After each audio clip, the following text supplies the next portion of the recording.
20 years. That's how long Sarah and I had been married when everything started falling apart. 20 years of building a life together, of weathering storms that would have broken weaker couples, of choosing each other every single day even when it wasn't easy. I wasn't perfect. God knows I had my flaws. But I was faithful. Even when that redhead at the office made it clear she was interested, even when my college buddy's divorce left him prowling bars and begging me to join him, I came home to Sarah. Every night. That's what made the changes so jarring. It started with the phone. Sarah had always been casual about her cell, leaving it on counters, asking me to check her messages when she was driving.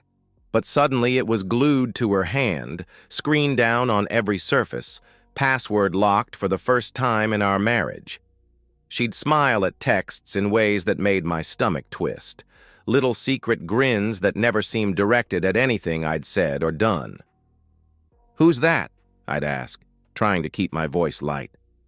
"Just work stuff," she'd say, but her fingers would curl protectively around the device. Then came the wardrobe changes. Sarah had always dressed nicely but practically. Comfortable jeans, modest tops, the kind of clothes that said married mom without apology. But she started shopping more, coming home with bags from stores she'd never frequented before. Tighter shirts, lower necklines, skirts that rode higher than anything she'd worn since college. When I complimented her new look, she'd shrug and say she was just trying to feel good about herself. I wanted to believe that. I tried to believe that. The distance grew like a cancer between us. Conversations that once flowed naturally became stilted, punctuated by her checking her phone. She'd sit across from me at dinner, physically present, but mentally somewhere else entirely. In bed, she went through the motions with mechanical efficiency, her mind clearly elsewhere. When I tried to talk to her about it, she accused me of being clingy and insecure. "You're being paranoid, Michael," she'd say, that edge creeping into her voice that I'd rarely heard before. "Can't a woman make some changes without her husband turning into a detective?" But I wasn't being paranoid. The evidence was everywhere once I started looking for it. She'd developed new interests, a sudden passion for hiking that required her to be gone every Saturday morning. She'd joined a book club that met Wednesday evenings and somehow never had much to say about what they'd read.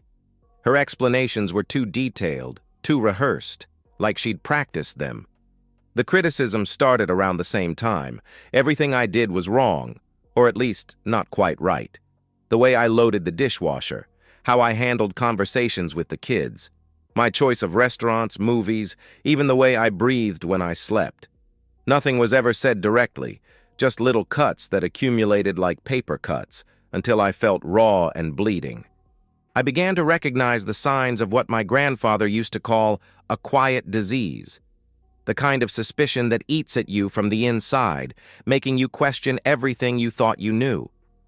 I'd catch myself analyzing every word she said, looking for lies in her expressions, feeling like a stranger in my own home. The security cameras were my decision, born from desperation and a need for truth. We'd had a few break-ins in the neighborhood recently, which gave me the perfect cover story. I told Sarah I thought we should look into a security system, and she agreed it was a good idea. I jumped on it with the enthusiasm of a drowning man grabbing a life preserver. If she was innocent, the cameras would prove it, and I could stop feeling crazy. If she wasn't, well, at least I'd know. I had them installed professionally, 4 cameras covering the main living areas, the front and back entrances, motion-activated and connected to an app on my phone. The technician explained how everything worked, how the footage was stored in the cloud, how I could access it from anywhere. Sarah seemed pleased with the security they provided, never suspecting they were really there to monitor her. She had no idea they would become the instruments of her downfall.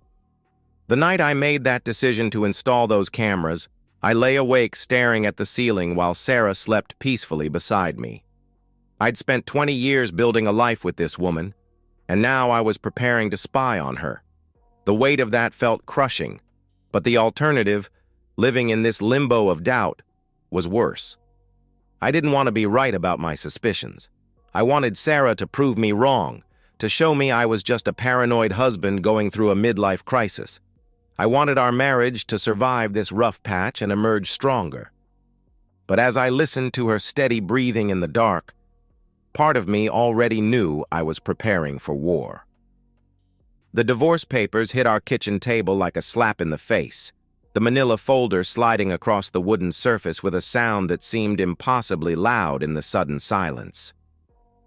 Sarah had walked through our front door at 8:47 p.m.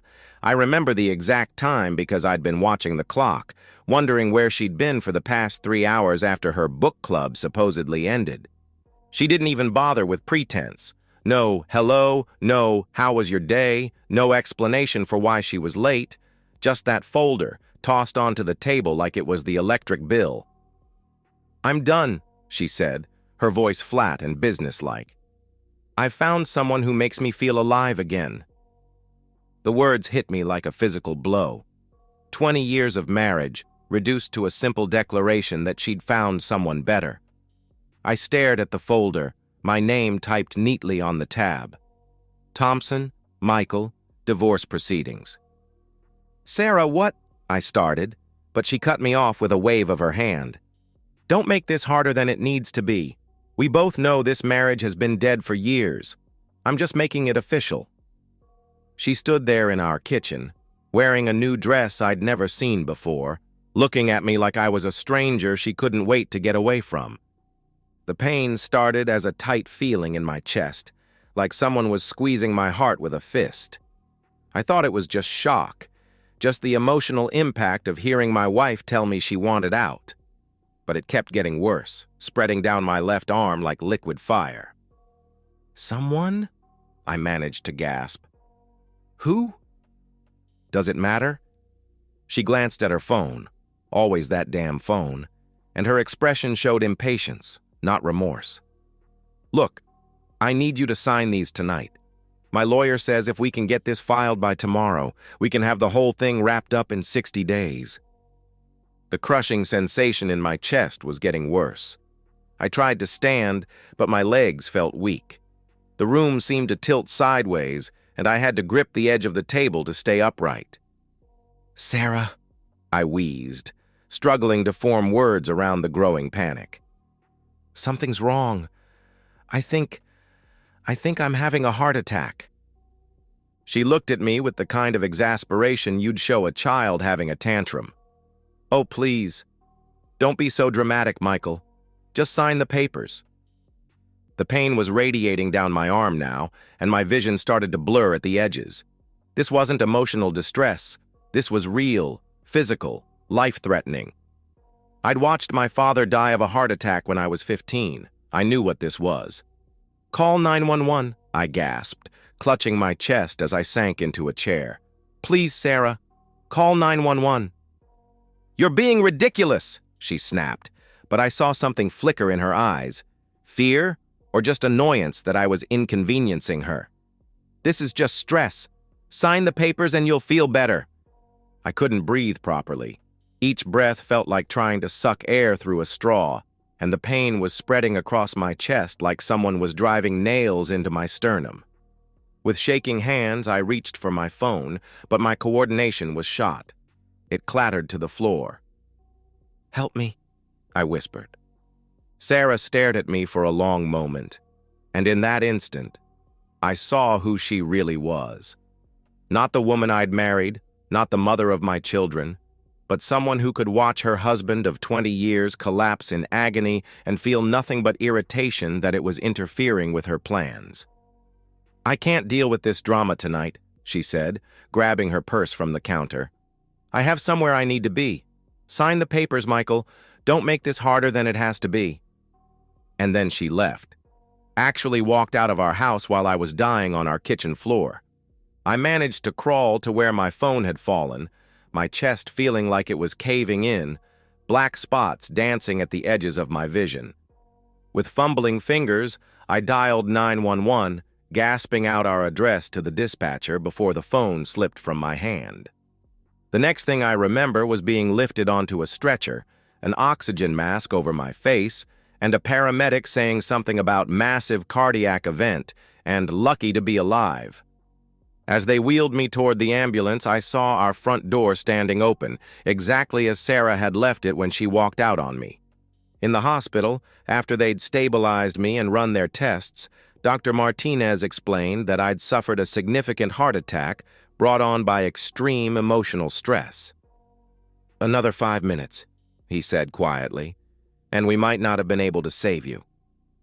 I lay in that hospital bed, staring at the ceiling tiles and trying to process what had happened. My wife of 20 years had served me divorce papers, confessed to finding someone else, and then literally left me to die when I needed her most. The monitors beeped steadily around me, proof that I was alive despite her abandonment. The marriage was over. That much was clear. But as I lay there in the darkness, listening to the sounds of the hospital around me, I realized something else. Sarah had made a mistake, a fatal, irreversible mistake that would define everything that came next. She'd shown me exactly who she was in my moment of greatest need. And now I knew exactly what kind of person I was dealing with. My son David arrived at the hospital first, still wearing his work uniform from the construction site, paint splattered on his jeans and concern etched deep in his face. My daughter Lisa came 20 minutes later, having driven straight from her apartment across town. They both looked scared, the kind of fear that comes from getting a call that says, "Dad's in the hospital." "Where's Mom?" Lisa asked, looking around the sterile room as if Sarah might be hiding behind the curtains. I'd been dreading this question for the past 6 hours, lying in that hospital bed and trying to figure out how to explain to my children that their mother had walked out on me while I was having a heart attack. How do you destroy someone's image of their parent without destroying them in the process? "She's not coming," I said finally. David frowned. "What do you mean she's not coming? Did she even know you were here?" "She knows." I closed my eyes, feeling the weight of what I was about to tell them. She was there when it happened. The silence that followed was deafening. I could hear the monitors beeping, the distant sounds of the hospital, but my children were absolutely still, processing what I'd just said. "Dad," Lisa said slowly, "what exactly happened tonight?" So I told them everything. About the divorce papers hitting the table, about Sarah's cold announcement that she'd found someone else, about collapsing with chest pains while she stood there checking her phone, about begging her to call 911 and having her tell me I was being dramatic, about her walking out while I was dying on our kitchen floor. "That's not," David started, then stopped. "Mom wouldn't do that. She wouldn't just leave you." "She wouldn't abandon her own husband," Lisa added, but her voice lacked conviction. I understood their disbelief. This was their mother, the woman who'd bandaged their scraped knees and stayed up all night when they had fever. The woman who'd taught them that family meant everything, that you never gave up on the people you loved. "David," I said quietly, "I installed security cameras a month ago. The footage from tonight, it's all there." My son stared at me for a long moment, then pulled out his phone. "Give me the login information." I watched him access the app, watched his face change as he scrolled through the timeline to 8:47 p.m. He didn't say anything, just handed Lisa the phone and walked to the window, his hands clenched into fists.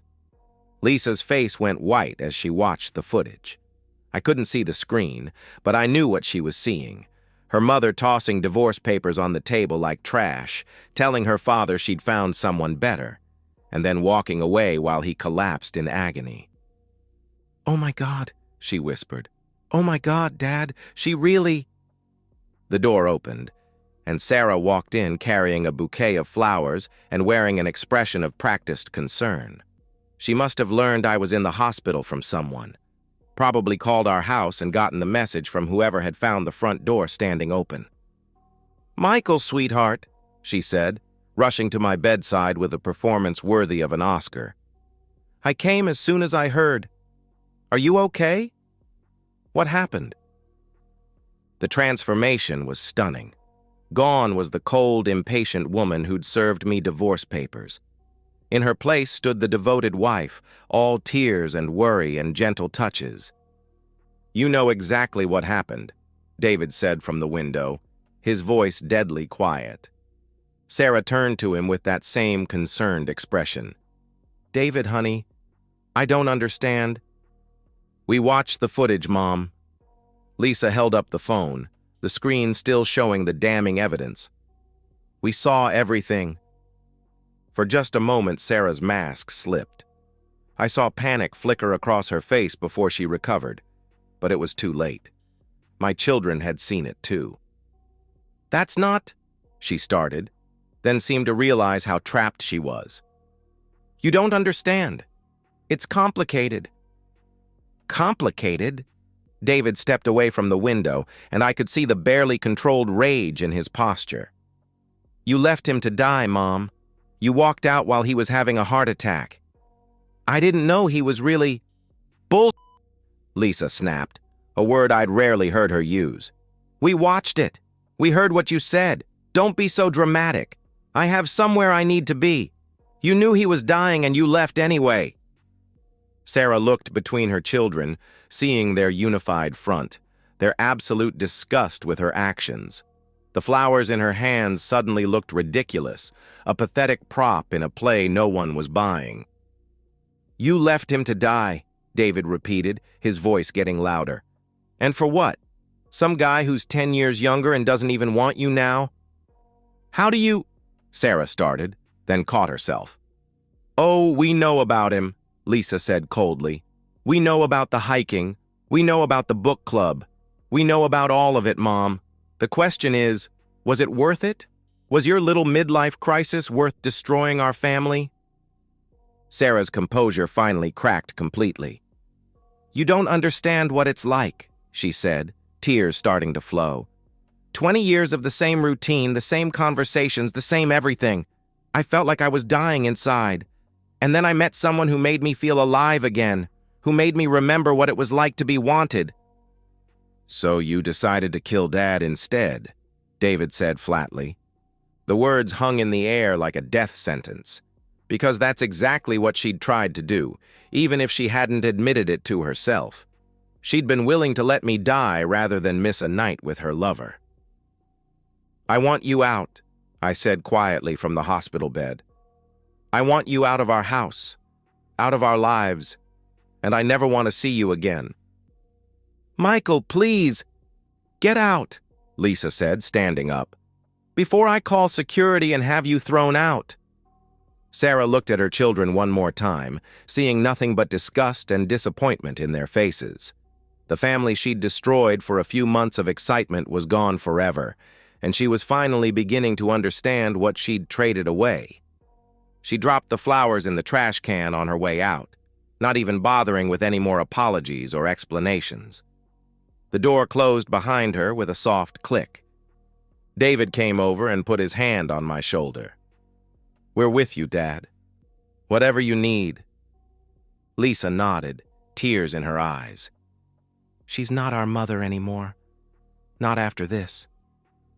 As I looked at my children, my loyal, loving children who'd chosen their dying father over their selfish mother, I felt something I hadn't experienced in months. Hope. Sarah had made her choice when she walked out that door. Now we were making ours. The divorce proceedings were a massacre. Sarah walked into that courtroom 6 weeks later expecting a standard 50-50 split, maybe some alimony since I earned more, possibly even the house since she could claim emotional distress. What she got instead was a front-row seat to the complete destruction of her legal position. My lawyer, Janet Morrison, was a sharp-eyed woman in her 50s who specialized in high-conflict divorces. When I'd first shown her the security footage of that night, she'd watched in complete silence, then looked up at me with the expression of a shark smelling blood in the water. "Michael," she'd said, "in 30 years of practice, I've never seen evidence this damning.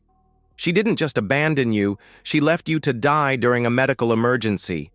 No judge in this state will show her mercy." She was right. The footage played on a large screen in the courtroom, every damning second of it. Sarah's cold delivery of the divorce papers, her dismissal of my medical distress as drama, her walking out while I collapsed on our kitchen floor.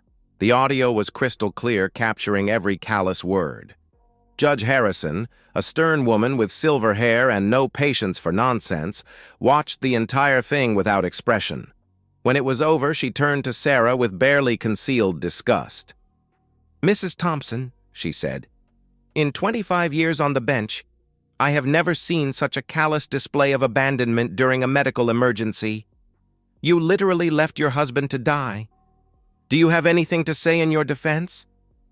Sarah's lawyer had tried to spin it as a panic response, claiming she was so shocked by the divorce conversation that she wasn't thinking clearly. But the footage made a liar of that argument.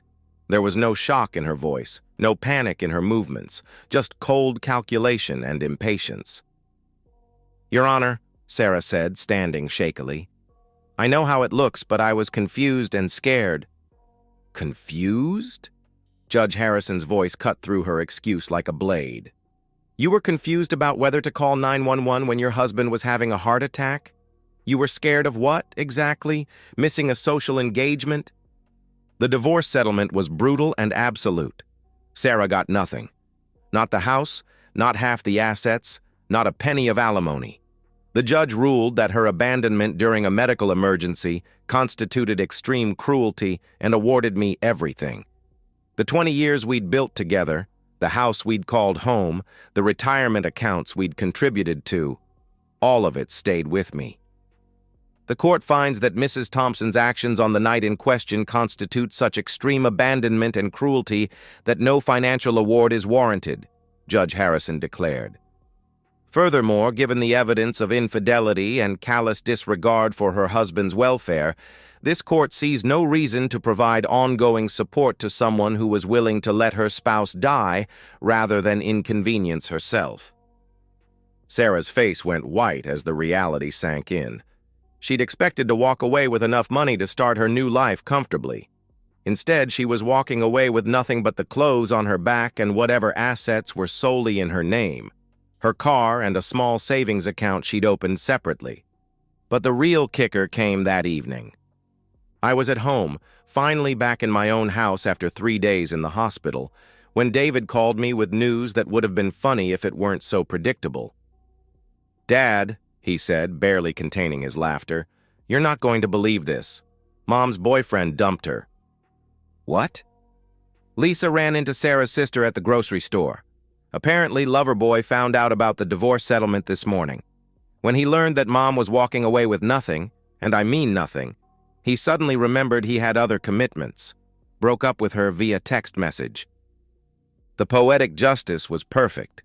Sarah had destroyed our marriage for a man who turned out to be exactly what I'd suspected, a gold digger looking for an easy ride.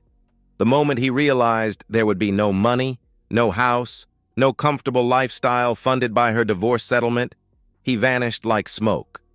She'd traded 20 years of marriage and the love of her children for a few months with a man who didn't even have the decency to break up with her in person once the money was gone. Over the following weeks, the social consequences multiplied. Word spread through our community about what had happened, not through gossip or rumor, but through simple truth. The security footage had been shown in open court, becoming part of the public record. Friends who heard about it were horrified. Neighbors who'd known us for years stopped speaking to Sarah entirely. Her own sister called to tell me she was ashamed of what Sarah had done. "I raised her better than that," she said, tears in her voice. "I don't know what happened to the woman I thought I knew." Sarah tried to contact me several times in the weeks following the divorce. Calls, texts, even showing up at the house once. But I'd learned my lesson about her true nature that night in the kitchen. I let every call ring through to voicemail, deleted every text unread, and called the police when she appeared on my property. The children maintained their position too. No contact, no forgiveness, no second chances. Sarah had shown them who she really was in that hospital room, and they'd made their choice accordingly. 6 months after the divorce was finalized, I learned through mutual acquaintances that Sarah was living in a one-bedroom apartment downtown, working retail to pay her bills, completely cut off from the life she'd tried to abandon. Her lover was long gone, her children wanted nothing to do with her, and her social circle had evaporated. She'd gotten exactly what she'd asked for that night when she threw those divorce papers on our table: freedom from our marriage. She just hadn't understood that freedom would come at the cost of everything else she'd ever valued. I didn't feel sorry for her. I felt something much more satisfying: justice. 2 years have passed since that night, and I'm sitting in my backyard on a Sunday morning, drinking coffee and watching my grandson play on the swing set David built last month. The heart attack changed me physically. I take medication now, watch my diet more carefully, exercise regularly, but the emotional changes run much deeper. I learned something valuable about people during those dark months. You discover who someone really is when they think it costs them nothing to show you. Sarah thought she could walk away from our marriage without consequences, so she showed me exactly how little 20 years meant to her. She thought she could abandon me during a medical emergency because there would be no witnesses to judge her for it. She was wrong on both counts. The security cameras she'd agreed to install became the instruments of her downfall, preserving every damning second of her callousness for the world to see. The children she thought would never learn the truth became her harshest judges when confronted with video evidence of her cruelty. The lover she thought would support her through the transition vanished the moment he realized she brought nothing to the relationship but baggage. My relationship with David and Lisa is stronger than it's ever been. Shared trauma has a way of bonding people, and watching their mother's true nature revealed brought us closer together. They call more often now, visit more frequently, and they've made it clear that any grandchildren will know their grandfather, but never their grandmother. David got married last year to a wonderful woman named Kate, who reminds me of Sarah from our early days: loyal, kind, family-oriented. The difference is that Kate has proven her character under pressure, supporting David through the aftermath of his mother's betrayal and embracing me as family without reservation.